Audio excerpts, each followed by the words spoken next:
Bien, entonces empecemos. In nomine Patris et Filii et Spiritus Sancti. Amen. Pater noster, qui es in celis, sanctificetur nomen tuum. Adveniat regnum tuum, fiat voluntas tua, sicut in cielo et in terra.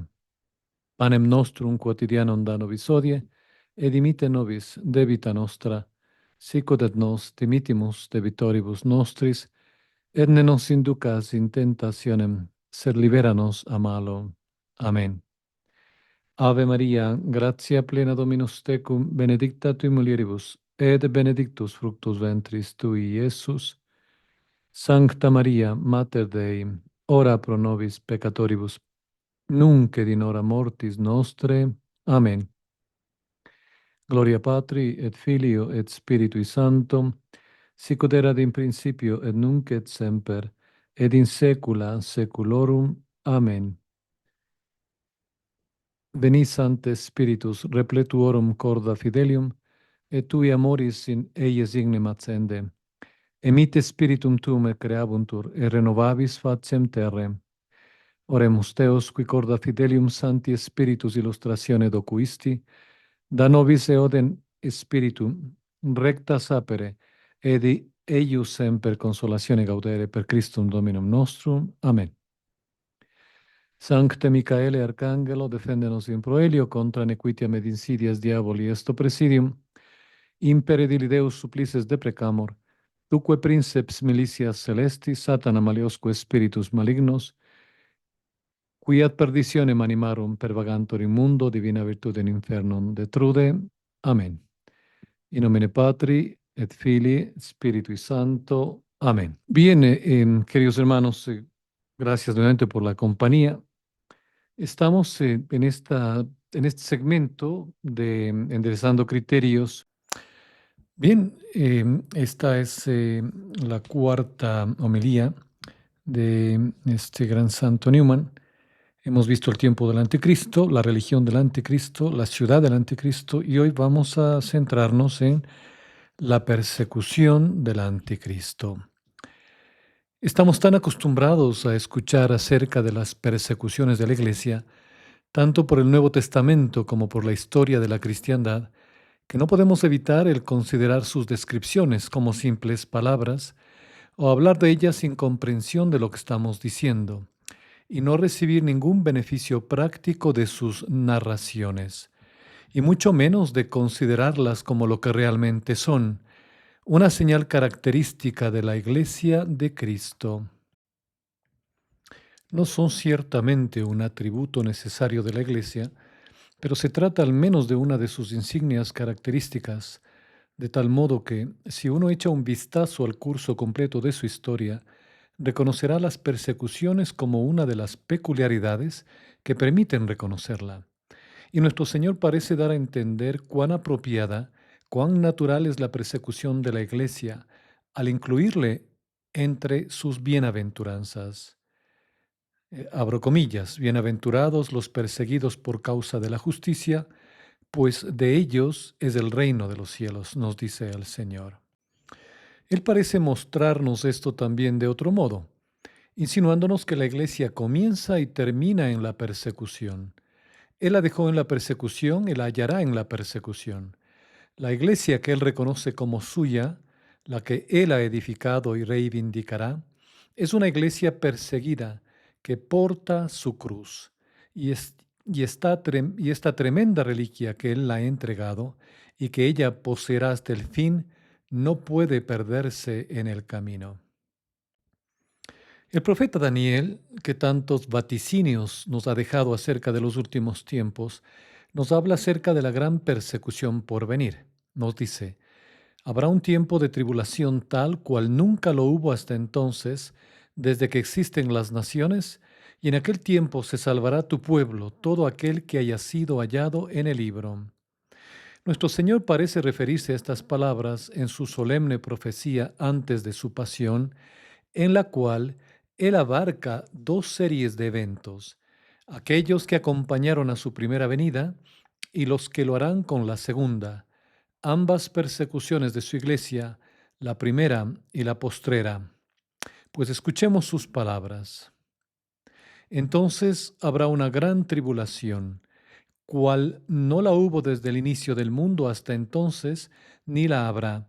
Y a menos que dichos días sean acortados, ninguna carne será salva, mas por razón de los elegidos, aquellos días serán acortados. Concluye con lo que tengo que decir acerca de la venida del anticristo, hablando de la persecución que le acompañará. Al hacerlo, nos dice Saint John Henry Newman, no hago más que expresar el juicio de la iglesia primitiva, como he tratado de hacerlo a todo lo largo de estos sermones y como me propongo realizarlo en lo que sigue. En primer lugar, cita algunos de los principales textos que parecen referirse a esta persecución final.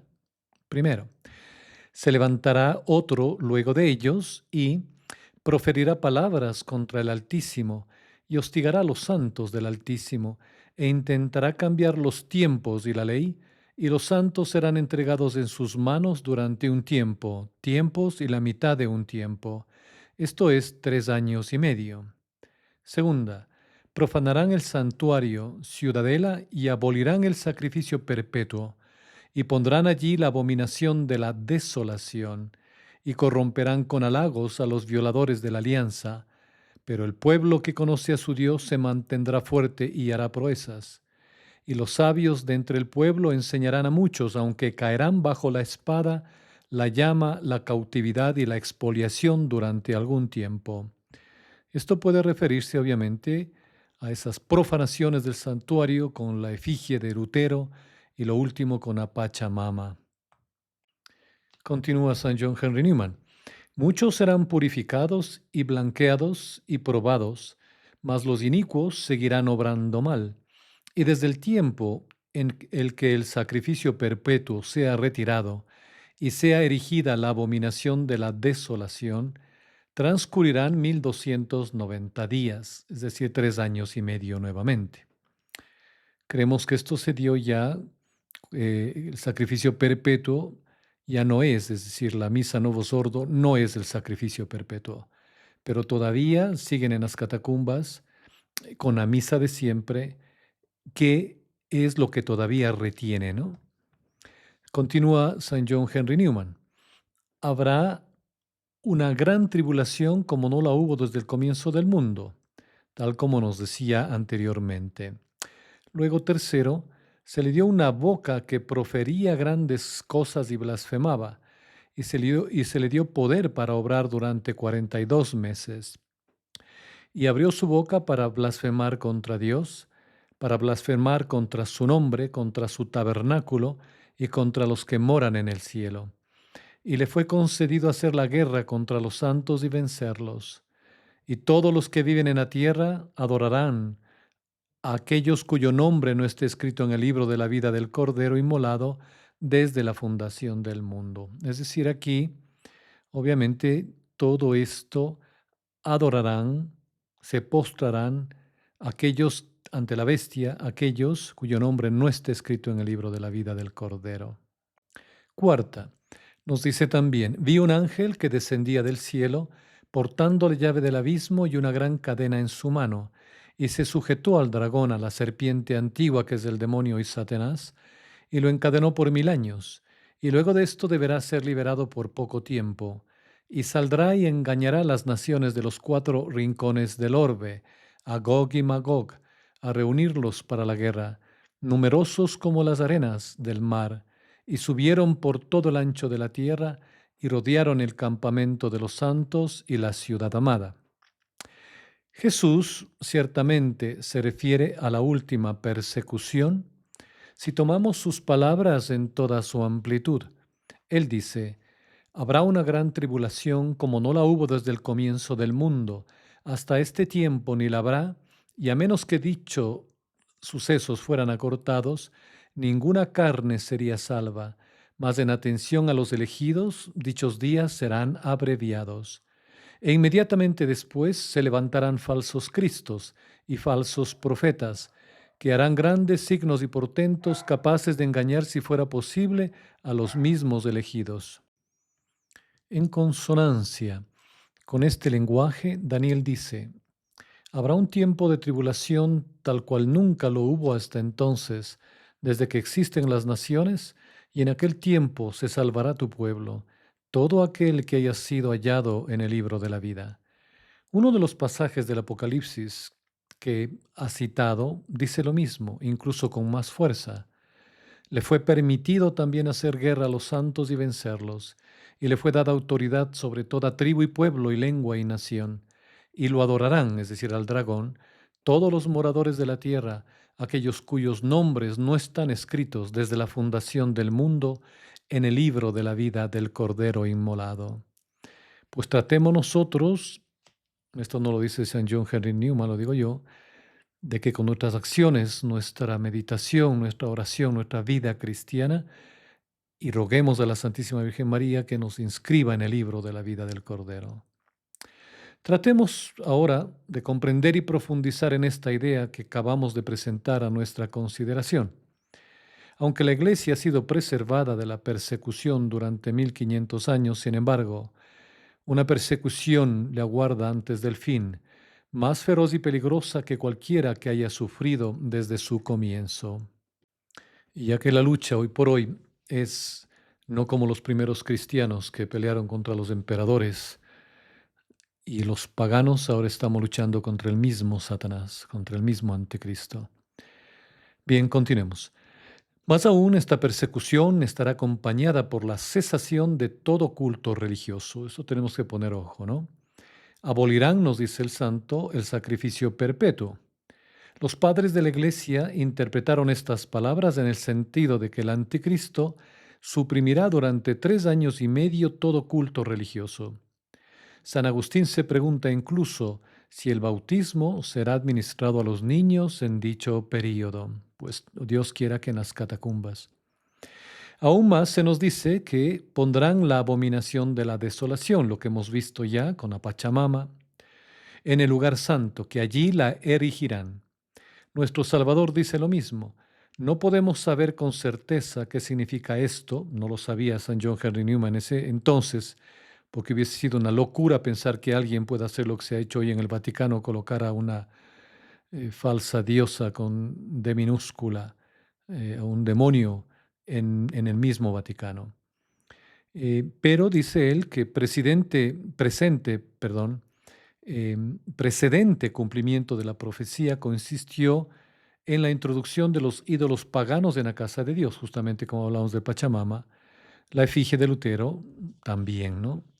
Aparentemente el reino del anticristo será apoyado por un despliegue de milagros parecido al que los magos de Egipto efectuaron contra Moisés.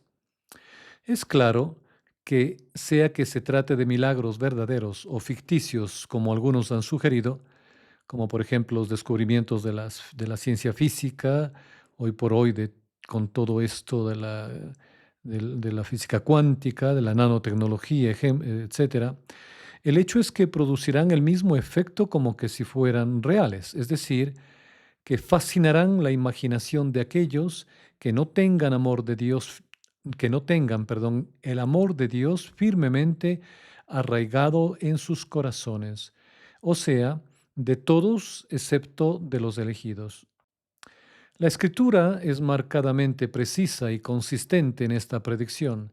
Signos y prodigios, dice nuestro Señor, capaces de engañar, si fuera posible, a los mismos elegidos. San Pablo habla del anticristo como de uno cuya venida está señalada por el influjo de Satanás, con toda clase de milagros y signos y prodigios engañosos, y todo tipo de maldades que seducirán a los que se han de condenar, porque no recibieron el amor de la verdad que los hubiera salvado.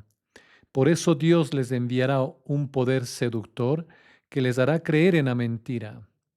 Además, San Juan nos dice que realizó grandes prodigios hasta llegar a hacer caer fuego del cielo a la vista de los hombres y engañó a los habitantes de la tierra por medio de aquellos prodigios que él tenía poder para realizar en presencia de la bestia. Por lo tanto, sin detenernos a buscar muchos argumentos, la última persecución será la más tremenda que cualquiera de las precedentes en estos 4 aspectos. Será en sí misma más fiera y más horrenda, será seguida por una suspensión de las disposiciones ordinarias de la gracia, es decir, de la Santa Misa, el sacrificio de siempre, el sacrificio perenne, será acompañada por un establecimiento abierto y blasfemo de la infidelidad, como hoy por hoy en el Vaticano, y mucha jerarquía, o incluso de alguna enormidad en lo más sagrado de la Iglesia, lo que tenemos ahora, la apostasía, sacrilegios y herejía. Por último, será seguida por la capacidad de obrar prodigios. Bueno, será para los cristianos, perdón, bueno será para los cristianos que dichos días sean acortados. Mucho podrá decirse cierto acerca de cada una de estas cuatro cuestiones, mas el santo se va a limitar a realizar una observación acerca de la primera de ellas, o sea, de la dureza de la persecución. Dice que esto es muy difícil de hacer en unas pocas palabras, sin embargo, una muy somera incursión en la historia de la Iglesia nos convencería de que es muy difícil concebir mayores crueldades que aquellas que los primeros cristianos sufrieron a manos de sus perseguidores. Las palabras de San Pablo hablando de las persecuciones anteriores a su tiempo no son más que una pálida descripción de la prueba que se abatió sobre la Iglesia en sus días y posteriormente. Él dice acerca de los santos judíos: fueron estirados en el potro, rehusando la liberación para alcanzar una resurrección mejor. Otros sufrieron escarnios y azotes, y también cadenas y cárceles. Fueron apedreados, expuestos a prueba, aserrados, muertos a espada, anduvieron errantes, cubiertos de pieles de ovejas y de cabras, faltos de lo necesario, atribulados, maltratados, vagaron cubiertos con pieles de cordero y de cabra, fueron destituidos de todo, afligidos y atormentados. Hasta ahí San Pablo.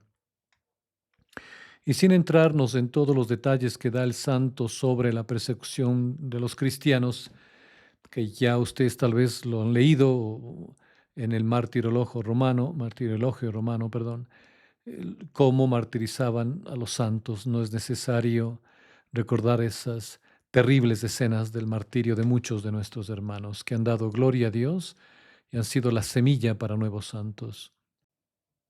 Escuchemos ahora cómo uno de los primeros padres, precisamente cuando las primeras persecuciones estaban cesando, medita acerca de las perspectivas que se abre delante de la Iglesia, echando una mirada penetrante a los sucesos de su propio tiempo, tratando de discernir a partir de ellos, en la medida de sus posibilidades, si el mal predicho se aproxima. Nos dice: habrá un tiempo de tribulación cual no lo hubo desde que hay naciones sobre la tierra hasta ese tiempo. El monstruo horrendo, la gran serpiente inconquistable por las fuerzas humanas, presto a devorar. El Señor, conociendo la grandeza del enemigo, en atención a los hombres piadosos, dice: aquellos que estén en la Judea huyan hacia las montañas. Sin embargo, si alguno se siente con el corazón suficientemente fuerte para luchar contra Satanás, que se quede, puesto que no dudo del vigor de la Iglesia, que se quede y que diga: ¿quién nos separará del amor de Cristo? Demos gracias a Dios, quien limitará la magnitud de la tribulación a unos pocos días, por razón de los elegidos, que dichos días serán acortados. El anticristo reinará solo 3 años y medio, es decir, un tiempo, tiempos y la mitad de un tiempo.